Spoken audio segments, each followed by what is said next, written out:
monde, j'espère que vous allez bien. Alors, on est parti pour un nouveau tuto vidéo. Et là, je vais utiliser mon carnet. Alors, c'est un carnet que j'ai déjà utilisé une première fois. Il s'agit du Mix Media de chez Pantone. Et il est tout blanc. Et je suis en 250 grammes sur un format A5. Et c'est la marque Clairefontaine. Alors, je me suis enfin décidée à me servir de mes Daphné Diary. Et j'ai choisi le magazine là de juillet-août et j'ai choisi ce joli papier avec cet oiseau.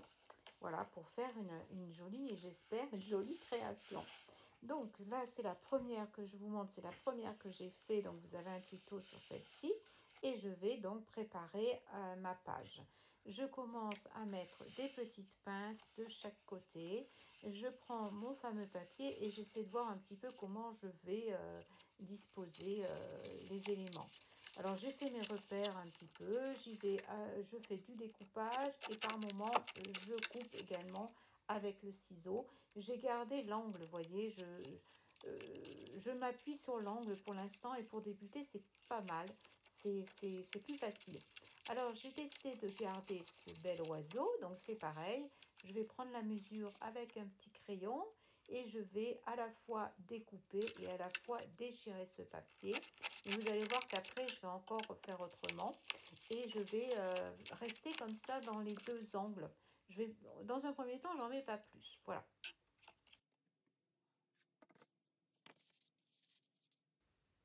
Alors, je sors ma peinture acrylique Amsterdam pour le joli bleu royal, là, le grand format. Et ensuite, j'utilise des petites de chez Dina Walker. Alors, j'ai pris l'Evergreen, l'Océan, le Lemon et le Blushing. Alors, vous me voyez, alors là, c'est vraiment le coup, c'est très hasardeux ce que je fais. J'ai gardé pour l'instant mes éléments, mais vous allez voir que je vais les retirer par la suite. Alors, comme il y en a elles sont la plupart neuves, et du coup, c'est parti, ça, il faut se méfier parce que ça part un petit peu en jet, vous voyez, ça m'en a mis un petit peu à côté, c'est pas bien grave. Après, je décide donc d'enlever les deux oiseaux pour utiliser ce grand bleu et j'ai mis directement sur le papier. Je sais pas du tout si c'est la meilleure façon de faire, hein. En tout cas, j'ai fait comme ça pour cette fois-ci. Et après, j'ai pris le pinceau, le petit, c'est le 1,5 de chez Dina Walker. Et j'ai un petit peu d'eau à côté de moi, vous me voyez peut-être faire, quand c'est un petit peu trop épais, la peinture Amsterdam, elle est un petit peu épaisse. Donc je l'ai diluée, j'hésite pas à diluer avec un petit peu d'eau. Et puis là, vous voyez, je suis partie, hein. Là, je suis partie complètement. Je vais vous avouer que je me faisais très très peur en me voyant faire ça parce que j'ai pas l'habitude. J'avais l'impression de régresser complètement, mais je pense que ça fait partie du travail du mix média de régresser un petit peu et d'aller comme ça puiser un petit peu au fond de soi. Donc là, j'ai pris un pochoir de chez Dina Walker. Il n'y a pas de nom particulier. J'ai pris une petite lingette, vous savez, lingette imbibée pour bébé. Et ça me permet comme ça de retirer la peinture. Et comme ça, on voit apparaître la peinture qui était dessous, le petit rose que j'avais posé. Donc je continue à faire un petit peu de l'autre côté. Et là, je vais certainement sécher pour pouvoir remettre d'autres couleurs par-dessus. Je remets mes petits oiseaux pour me rendre compte un petit peu de ce que je veux faire. J'ai sorti un autre pochoir Dina Walker et une petite palette. Là, j'ai pris le blushing, le rose et le blanc. Alors le blanc, je vous explique, j'en mets un petit peu comme ça partout, pas partout, au hasard, hein, vous voyez. Mais pourquoi je mets du blanc? C'est parce que l'œil a besoin d'avoir des moments de repos. Quand il y a trop de couleurs, l'œil se perd et il y a trop d'informations parce que j'ai l'habitude de mettre beaucoup de choses, d'être très généreuse, je mets beaucoup de choses. Donc il me faut du blanc pour que mon fond soit un peu plus souple, pour reposer l'œil. Voilà. Donc là, j'ai pris le jaune, j'ai pris une petite éponge que j'ai trouvée chez Cultura. Mais vous allez voir, je vais changer de matériel parce que ça ne me plaisait pas, j'y arrivais pas tout simplement. J'ai pris le jaune lemon et le blushing, ce petit rose là, super mignon. Et avec ce pochard Dina Walker, ils sont vraiment bien les pochoirs Dina Walker. Je trouve que ça se passe plutôt bien pour... là, j'ai repris mon petit pinceau, vous voyez, pour étaler l'acrylique. C'est très agréable en fait. Ils sont très bien ces pochoirs, ils restent bien en place. Donc je mets un petit peu jaune. Alors je ne sais pas si vous voyez, j'essaie de faire un fil conducteur. Donc je reste dans les rondeurs. Hein, je vais y mettre beaucoup de ronds. Et puis, vous voyez, ça traverse, ça part de l'angle de ma page et ça part jusqu'à l'autre angle. Ça traverse comme ça les deux pages. Et j'ai envie de garder ce fil conducteur pour que l'œil soit appelé comme ça de bas en haut. C'est pour donner un fil conducteur. Comme ça, on est appelé, le regard est appelé à suivre les sphères de haut en bas. Voilà. J'appelle ça un fil conducteur, mais bon, vous pouvez l'appeler comme vous voulez, bien sûr. Là, j'ai remis un petit peu pour regarder où j'en étais. Et puis, j'ai pris donc ce pochoir, le pochoir de Ronda Palassari, j'espère que je l'ai bien dit. Et j'utilise avec l'acrylique, le blanc de chez Amsterdam, mon grand tube, voilà, tout simplement. Et j'ai voulu remettre un petit peu de blanc parce que je trouvais que ma page manquait. J'avais envie de verdure, vous savez bien, moi et les plantes, il fallait de la verdure, donc c'est de la verdure blanche. Hein. Mais il faut faire dans l'originalité, on est dans le mix média, on est dans le, je dirais, le lâcher prise et dans... on n'est pas dans le réalisme, donc on peut tous se permettre, en fait, même mettre des feuillages blancs. Au contraire, c'est le moment ou jamais de laisser aller notre créativité là où on le souhaite, en fait, sans trop se poser de questions.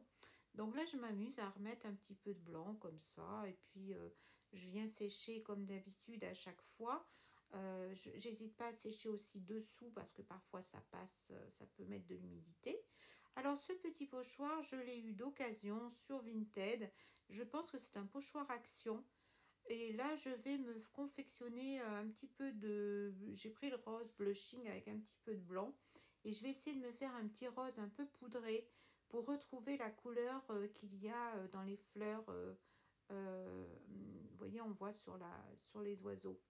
Donc, je me sers de ce petit pochoir tout simplement pour remettre un petit peu de substance, d'équilibre au niveau des couleurs, un petit peu de relief, un peu de... et vous voyez, je suis toujours de bas en haut, ce que j'ai appelé un fil conducteur pour moi, pour que l'œil traverse comme ça les deux pages. Alors maintenant, je reprends un petit peu les petites lingettes imbibées et je fais des petits ronds. Vous voyez, pour un petit peu enlever, là, c'était un peu trop épais. Et je ne perds pas mes teintes. Le rose qui me restait, je viens le mettre sur la page de dessous. Ça va me servir pour la prochaine fois. Et j'ai séché, bien entendu. Alors là, vous m'avez vu prendre une oxyde. Alors, c'est la Distress AG de Mahogany, hein, je pense que je l'ai bien dit. Et là, j'utilise des planches de tampons Paper Artsy. C'est Electica et c'est aussi des tampons que j'ai achetés d'occasion sur Vinted. Hein, je le fais souvent, moi, ça me permet d'avoir un peu plus de matériel et je trouve sympa. Alors là, j'ai repris mon petit ciseau, je vais y arriver, et j'ai décidé de recouper tous mes éléments, tout mon papier, parce que je trouvais que c'était trop gros, que ça prenait trop de place. Et finalement, ben, je me suis décidée à recouper. Alors, mon ciseau, je l'adore. C'est mon petit ciseau de chez Timols. Je sais qu'il existe plein de petits ciseaux, mais vous voyez, il est très pointu. Il me permet de faire des coupes assez facilement. Et je l'aime beaucoup celui-ci. J'en ai deux de chez Timols. J'en ai un petit et un moyen. Et vraiment, je les apprécie beaucoup. Voilà. Donc, je replace un petit peu, je découpe, je replace un petit peu tout ça. Je mets des petites pinces, des petites trombones pour voir un petit peu si ça me plaît. Vous allez voir que je vais bouger pas mal de fois les éléments parce que j'étais très indécise. Je ne savais pas trop si je mettais en haut, si je mettais en bas, si j'en rajoutais là. Enfin bon, vous voyez, je fais des essais. Et c'est ce qu'il faut faire. Et puis on peut même prendre d'autres papiers. Moi, je suis restée avec le même support, mais ça m'a frôlé un petit peu l'idée. Je me suis dit, pourquoi pas utiliser d'autres papiers, d'autres couleurs. Puis finalement, je vais vous dire, j'avais tellement découpé de papier, je me suis dit, bon, allez, utilise ce que tu as là. Ça sera déjà pas mal. Alors, je me suis même, vous voyez, je voulais faire une petite tige pour que mon oiseau soit sur une petite branche. Bon, j'ai fait pas mal de petites recherches. Je me suis amusée avec mes petits découpages. Et puis voilà, après, j'ai pris ma décision. Alors maintenant, vous me voyez avec un feutre Fudenosuke de Tombow, c'est un brush paint, et je vais écrire un sentiment sur cette page. Alors maintenant, j'ai pris des tampons Stampin' Up que j'ai acheté d'occasion également sur Vinted. Vous voyez, je fais des bonnes petites affaires. Et de temps en temps, on trouve des choses, je trouve que c'est bien de pouvoir recycler comme ça, des choses qu'on ne veut pas, qu'on ne veut plus utiliser, les revendre. Je trouve que c'est bien, ça remet dans le circuit et ça sert encore, donc ça c'est super. Alors faites pas comme moi, là j'ai mal tamponné, vous allez voir, ça va pas être très joli. Je vous explique pourquoi, ce qu'il faut faire, ce que je n'ai pas fait. Vous voyez, j'ai une différence de niveau entre ma page de droite et ma page de gauche parce que du côté droit, il y a toutes les feuilles de mon carnet, alors qu'à gauche, il manque une épaisseur. Donc, il aurait été préférable que je prenne un petit livre, quelque chose, pour être au même niveau et ainsi mon tamponnage aurait mieux fonctionné. Malgré que j'ai dessous l'acrylique, hein, donc déjà, c'est pas facile de tamponner quand on a l'acrylique. Plusieurs pattes, plusieurs épaisseurs, donc j'ai bien appuyé, vous m'avez vu faire. Même là, vous voyez, je vais reprendre après, vous allez voir avec un petit crayon, un petit micron. Mais voilà, vous allez voir à droite, ça n'a rien à voir parce que j'ai l'épaisseur, donc des feuilles, j'ai un bon niveau. Alors que l'autre côté, je n'avais pas le même niveau. Donc ça, c'est une astuce pour vous à retenir. Alors voilà, maintenant j'ai pris une planche de tampon de chez Paper Artsy, la planche Electrica, que j'ai également trouvée d'occasion sur Vinted. Et j'ai pris cette grosse fleur, vous voyez, que j'ai tamponnée au milieu et je la trouve très jolie. Et j'utilise, vous voyez, les petits ronds. Alors je les tourne de façon à ce que on puisse voir tout le détail.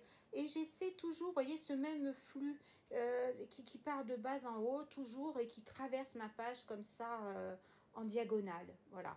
Alors avec le petit micron, je reprends un petit peu le dessin et je vais venir donc sécher tout ça avant de réécrire parce qu'on ne voyait pas mon petit sentiment. Alors mon petit sentiment, je ne vous l'ai pas dit tout à l'heure. Alors c'était quand on ose, on se trompe souvent et quand on n'ose pas, on se trompe toujours. Et il était très approprié parce que j'ai eu du mal à faire cette page. Alors maintenant que tout est sec, que j'ai posé tous mes éléments, je vais pouvoir poser les papiers. Alors pour cela, j'utilise le Liquitex, c'est un médium acrylique, c'est un gloss gel que j'utilise pour tout en fait. Et il est vraiment super, je l'aime beaucoup ce produit. Alors bien entendu, alors voyez là à ma droite, j'utilise aussi un tapis de gel qui vient de chez Craftelier. Ça c'est génial pour pas mettre de la colle partout, je l'adore ce petit tapis.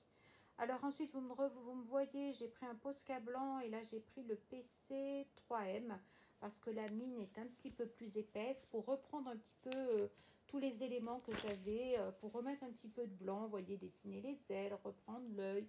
Je me suis amusée en fait à reprendre tout ça avec mon Posca acrylique et j'adore faire ça, c'est très distrayant en fait. Voilà, c'est très amusant. Alors après, je me suis aussi amusée, on va dire, c'est le mot. Mais j'ai pris les Albrecht Dürer, j'ai pris un Burn Sienna le 283 et le Burn Umber le 280.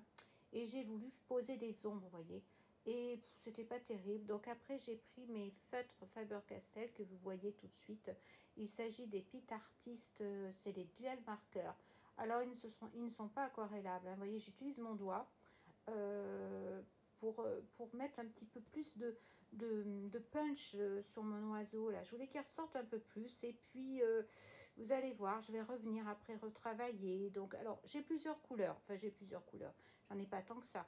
J'ai le Round Umber, le 180. Le Dark Chrome Yellow, le 105. Je crois que c'est 105. L'Orange Glaze, le 113. Le Green Gold, le 268. Ainsi que le Sanguine, le 188. Je vous remets tout en barre d'infos. Mais vous voyez, j'en remets également sur le tour de ma page. Je reviens un peu de rajouter, je m'amuse un peu. Voilà, donc je vous retrouve pour vous montrer un petit peu le résultat final.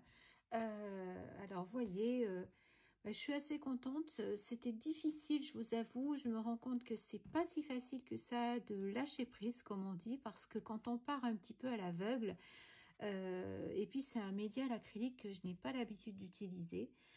C'est ma deuxième, c'est donc la deuxième créa que je fais avec ces supports-là, que ce soit avec des découpes de papier, en utilisant donc la peinture acrylique. Je suis assez contente du résultat.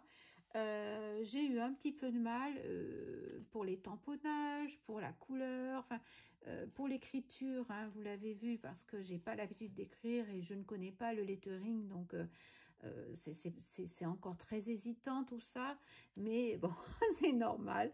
Je crois que le dicton que j'ai choisi convient tout à fait. C'est le petit sentiment du jour pour moi parce qu'il correspondait exactement à ce que je ressentais à ce moment-là. Et je vous rappelle, j'ai écrit: quand on ose, on se trompe souvent. Et quand on n'ose pas, on se trompe toujours. Et je trouve qu'il m'a porté quand même pour faire cette page, parce que je vous avouerai que j'ai eu du fil à retordre, parce que je doutais énormément. Je trouvais que c'était... Voilà, au départ, ça me plaisait pas. Il n'y a rien qui me plaisait en fait. Et puis, je doutais énormément d'arriver au bout, d'arriver à faire quelque chose de joli. Je savais pas et j'ai tenu bon jusqu'au bout, malgré que parfois, je vous dis, j'avais beaucoup de doutes. Et je pense que ça fait partie de la création, justement, d'avoir des doutes et d'essayer encore, d'essayer toujours. Parce que en s'accrochant, on apprend toujours de soi, on apprend de ce que l'on fait. Et ben finalement, je suis assez contente du résultat. Vous me direz vous-même ce que vous en pensez, si ça vous plaît ou pas. Alors, bien entendu, je vous ai donné les informations de ce que j'ai utilisé. Je vous mets tout, comme d'habitude, dans la barre de description, si vous avez envie de retrouver du même matériel. Alors, comme je vous l'explique, il y a des choses que j'ai eues sur Vinted, donc je ne sais pas si ça existe toujours. Et puis, bien entendu, moi, je fais avec le matériel que j'ai et vous allez faire avec votre matériel. Les feutres, vous utilisez votre feutre. Le papier, vous utilisez vos papiers. Vos découpages, votre colle, vos tamponnages, etc. En fait, c'est juste l'esprit que j'ai envie de vous montrer, c'est qu'on peut se lâcher et se faire plaisir et suivre son instinct, en fait. Mais après, le matériel, eh bien, vous utilisez, bien entendu, tout ce qui est à votre disposition, tout ce que vous trouvez, et voilà, et vous pouvez vous faire plaisir.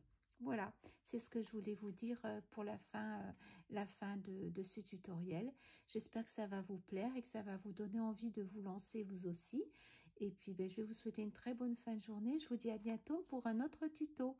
Au revoir.